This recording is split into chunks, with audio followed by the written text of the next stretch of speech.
Сайн байцгаана уу? Ингээд миний хүү тархины өвсжилт гэдэг онцтой болоод хятадд очиод хэрхэн яаж эмчлэгдсэн талаараа та бүхэндээ туршлагаа хуваалцъя. За миний хүү ингээд эхний бичлэг дээр гарчсанчлаа. Эхний хаалгааны өмнө ийм сэргэлэн цовоо байж байгаад хаалгааны дараах 8 хоногоос өндөр халуурч эхэлсэн. За эмнэлэгт хэвцэн цагаас эхлээд хүү бит хоёр хоёулаа гүйлгээд байсан. За ингээд өндөр халуунтай 8 хоногийн өнгөрөөсний дараа эмээ наргаа бараад ирсэн. Эмээ нь өөрөө эмч мэрэгчлээ. За тэгээд эмээ ирсний дараа бол мэдээж эмч нарын хандлага, сувлагч нарын хандлага бүр ингээ асрагчийн цэвэрлэгээ хийх мөрдөл өөр болсон. Эмээ бол хүүгийнхаа халууныг механик аргаар бариад 38 руу ерөөсө хүрэхгүй 37.1-ээс механик аргаар буулгасаар агаад 36 өргөн. За эмээ байх үед бол хүү буцаад ийм болсон. Эмээ явсны дараа хүүгийн нэг тарай хасагдчихсан. За тэрийг нь бол хасагдах ёстой гэж бодсон боловч үгүй байсан. Нэг сувлагч үгүй штэ хасагдах ёсгүй байсан байх штэ гэдгийг нь мэдээд дахин залгатал миний хүү реакцлаад татсан.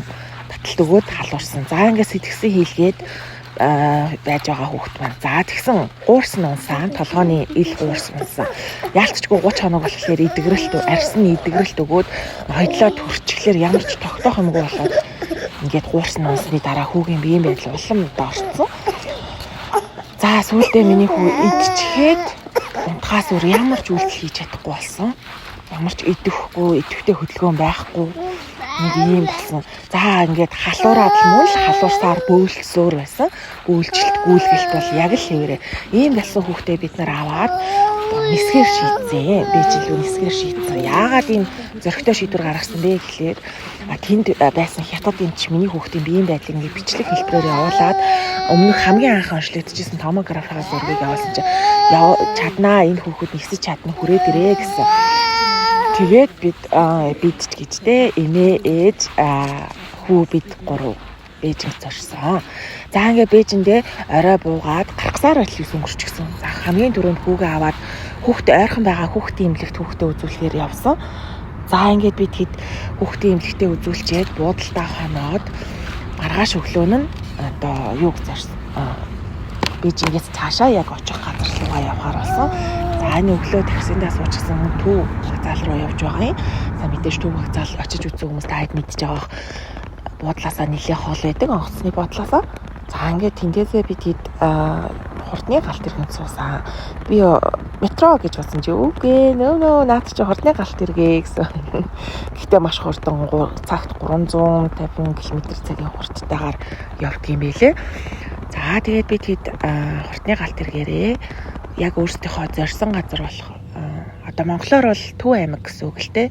Бээжингийн хамгийн ойр мужи буюу Хибэ мужи руу очисон байгаа. За Хибэ мужи нь өөрөө тэндээ ангаахын сургуулиудтай. За бид хэд болохоор Хибэ мужийн ангаахын сургуулийн харьяа 1-р эмнэлэг гэдэг эмнэлэг дээр нь очисон. За энд очисон шалтгаан гэх юм бол эмч байсан. Яг гол шалтгаан эмч болсон. Хоёр дахь шалтгаан нь тэнд манай нөхрийн үеэл нь ангаахын доктороор сурдаг юм байлээ. За тэр маань бидэнд ингээд орчуулагч, хэлмэгч, зуучлагч гэх бүхэл үүргийг гүйцэтгэсэн. Одоо маш их баярлаж талархаж байгаа. Одоо ёстой миний хүүхэд гаргуул хамаг хүүхдийн өсгөлцгөөс өөр аргагүй болсон. Одоо ачийг нь тэгжил хариулах байх та миний хүү. За ингээд хятад бол үнэхээр сайхан ой модон дунд байгаа юм шиг л бүх газар модтой үнэхээр сайхан байд юм билээ. Тэрийг хараад арайч те манай монгол нэрээ ингээд мод тарчаасаа даа гэж бүр үнэхээр хүссэн. Байгуулга болгон заавал модтой. За ингээд зорсон газрынхаа эмнэлэгт ирсэн. Миний хүү бүртгэлээ хэлэхээ хүлээж байна. Нөгөө л нэг идэхгүй идчгээд унтдаг тэр байдалтайгаа л байсан. Гэхдээ авууштай нь огт халуураагүй. Огт халуурахгүй байгаа шалтгаан маань кондишных байсан юм байлээ. За ингээд хүү маань шинжилгээ онцлогоондоо ингэ сувлагч нар нь тэрээд аваад явчихдаг. Энд сувлагч нар нь авч явал энэ гэл одоо бид нар бол араас нь зүгээр л таагаад явах үүрэгтэй. Ойлвол хүүхдээ хөхүүлнэ. За надад бол өөр байгаагүй. Энд сувлагч нар нь бүх үйлчилгээг нь хийгээд аваад ирд юм байлээ. За хятадд очиод бүр ингэ та нар харалтаа шална гэлтгнаад байгаа зү бүр ингэ нүрээ харж болохоор. За энэ ингэ миний хүүгийн хэвтэж байгаа өрөө. Миний хүү зариулаад тэр хоёр хөөрхөн тоглоомыг авч өгсөн. Хоёр сувлагч. гараа явсан чи миний хүү тийм хөөрхөн тоглоом бариад ирсэн. За мэдээж энэ тоног төхөөрөмжийн хангамжтай бол ярих юм байхгүй. Өөртөө үйл дурлагч орон тасархай хамгийн сүүлийн үеийн тоног төхөөрөмжүүдээр л тоноглогдсон имлэг байсан. Орон хүртэл одоо Монголд бид нар ингээд имлэг твтээд гарахлаар нуруу өвдөд идэх штеп орон дээр нь яаж ч амарсан шинжгүй бүр улам ядраад идэх тэр орон дээр унтахлаар гэтэл ингээд энэ орон үнэхээр гоё тухтай ор байсан. За хүмүүс ингээд унцаар л байсан. Огт халууны юм холууны ямар нэгэн тариа тарихгүйгээр зөвхөн кондишнер уу өрөөний температураар миний хүүгийн халууныг халууруулахгүй барьж байсан. Тийм миний хүү бит хоёр уулан дээр салхилаад явж ин хүү тугал харчгаад гайхаад л хараад байна. За тэгээд хүү маань эхний 2 өдөр бол үнэхээр ээж бүрэн бүх талаас нь оншилгоо шинжилгээ хийсэн томограф, MRI яхаа за цусны шинжилгээ, нусны шинжилгээ. Гэтэ нусны шинжилгээг бүр айгүй гоё авдаг юм билээ ш. Би дахиад нэг Монголд авдаг шиг яста толгоо молгоогүй дараал миний хүүг орилуулаад амар авах гэж бодсон чинь үгүй. Миний хүүхдээ бүр ингээ харагдаж инхрээлж авсан. Хүү огт уйлаагүй бүр хөө гайхалтай гэнэ юу яж тийм ээ. Богсонд нь яг клизм шиг тайвшруулагч хийчихдэг юм билээ. Тэгээл нэг сувлагч нь урд нь цаатуулаад нэг сувлагч нь нийлээл. Анхаарлын сарниулаад гэдэг шиг тэгээд миний хүүгийн ногсносыг авсан. Би үгүй болцсон юм авсан юм уу? Уйлсангүй штэ гэ бүр гайхсан. Ямар гоё хүүхдтэй ямар гоё хайрлаж харьцдаг юм бэ гэл бүр та нар ингээ миний хүүхдийг яг ингэж гоё хайрлаж харьцаж байгаад үнэхээр их баярлалаа. Маш сайхан асарч ингээ баярлалаа гэсэн чинь нөө үгүй ингээ талархах юм биш ээ. Энэ бол ингээ бидний үүрэг, бидний тангараг, бид нар энийг л ингэж хийнэ гэж одоо энэ мэргэжлийг сонгосон хүмүүс ээ гэд ингээ үнэхээр өөрсдийнхөө ажил мэргэжилд эзэн болж хийсэн шиг хийж чаддаг хүмүүс юм байлээ. За тэгээ бүр ингээ бит хоёрт зариулаад ээж бит хоёрт зариулаад нэг эвтэг ор засаж өгсөн бүр хүнжил гуцтай цагаан хэрэглэлтэй засаж өгсөн. Тэгээд ээж маань наадлын өрөөнд би хүүгийнхаа хажуудлын өрөөнд эвтэг орон дээр унтдаг байсан. За ингээд 2 дахь хагалгаагаа бит хоёр хятадд хийлгсэн. Ягаад энэ бол шунт тавих хагалгаа биш зөвхөн омоёо суулгаж усыг гадагшлуулах хагалгаа байсан. Яагаад энэ хагалгааг хийлгэсэн бэ гэхлээр Монголд миний хүү дотроосоо эдэт менингитийн халдвар авчихсан. За тэгээд эдэт менингит гэжтэй ил гуурстай байсан ил гуурстай хүүхэд дээр бактерийн халдвар тэр ил шарахаар нь орсон гэсэн үг. Тэгээд миний хүү тархалгаанаас нийтээ гоожоод халдвар нь буухгүй удаад байсан учраас шуунт тавиулахгүй удсан. Тэрмгээ сувлагч миний хүүг эрхлүүлээ тоглож байна нэлгээд бүр миний хүүгийн зургийг дарж бичлэг хийгээд бүр өөрөө тэрийгэ хараад хайрлаад идэг. За ингээд 3 дахь хагалгааны дараа жинхэнэ шуунт тавих хагалгааны дараа миний хүү үнэхээр хүнд байсан бүр уйлаад тавиулахгүй мөөмөл идэж тавьшин босод үед ингээд мөөмөө идгээд болохоор мөнхийн уйлж байсан. Энэ үе бол хамгийн хүнд үеэсэн.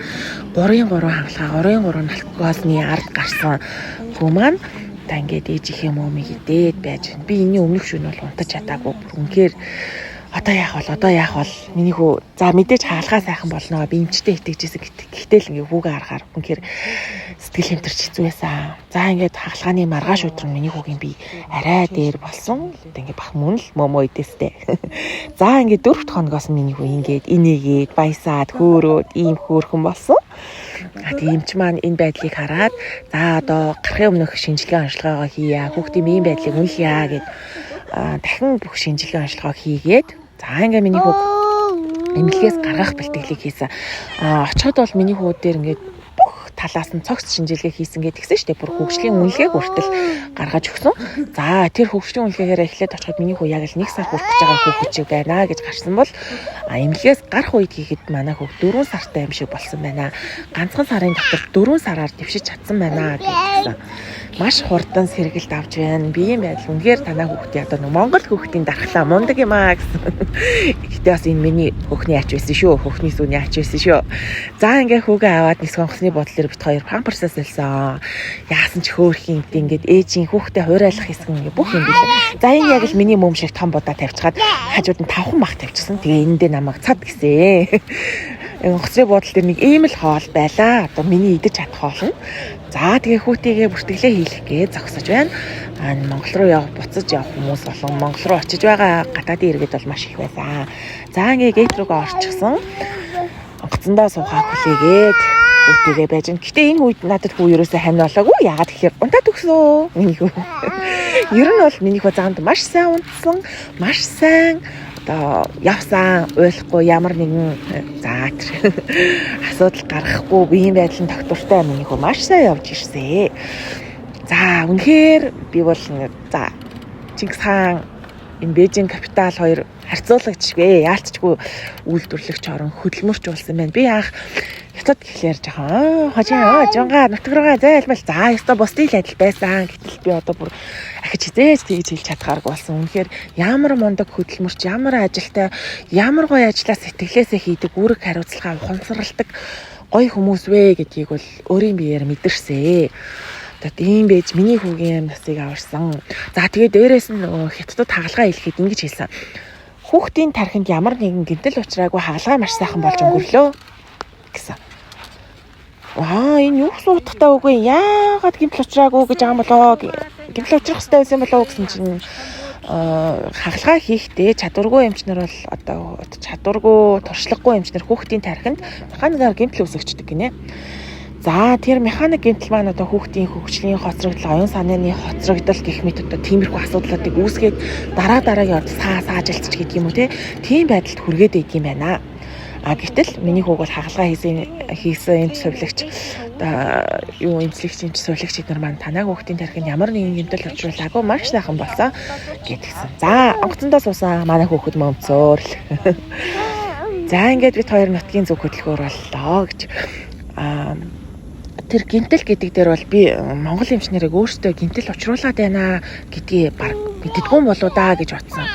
Хагалгаа хийсэн хүмүүс нь яагаад ингэж азтай нэг нь гайгүй, азгүй нэг нь ингэж сонин болоод байна гэтэл өрдөөл энэ бол эмчнэрийн чадвар байсан юм байна. За ингээд дараагийнхаа бичлэгээр хүүхдийнхаа хэрхэн сайжирж байгаа болон өөр бусад үн ханшны талаар зөвлөгөө өгнө.